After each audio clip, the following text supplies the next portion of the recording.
তাআলা যদি দয়া করে আমাদেরকে মাফ না করে, আমাদের বাঁচার কোনো উপায় নাই। আপনি কি ভেবেছেন আপনার নামাজ দিয়ে আপনি জান্নাতে যাবেন? আপনি তাহাজ্জুদ গুজার, সেজদা দিতে দিতে কপালে দাগ ফেলেছেন, এটা আপনারা জান্নাতে নেবে না? আপনি এলাকার সবচেয়ে বড় হাতেম তাই দানশীল, এই দানের ভরসায় বসে আছেন, কশিন কালো না। আমাদের নামাজ, আমাদের রোজা, আমাদের ইবাদত, এগুলোকে মিজানের পাল্লায় উঠালে কোনো ওজনই হবে না। তবে আমাদের একটা কৌশল জানা আছে, আমরা আল্লাহর রহমতের ভিখারি। আমরা সেদিন আগেই গুনার স্বীকৃতি দিয়ে দেব। আমরা বলবো, আল্লাহ তুমি প্রশ্ন করার আগে তোমার একটা কথা বলি, আমারে কিছু জিজ্ঞেস করো না, আমি সব করেছি।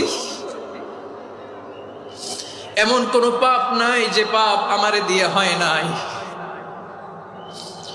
তোমার রহমত দিয়ে তুমি জান্নাতে পাঠাবা, তোমার দয়ায় জান্নাত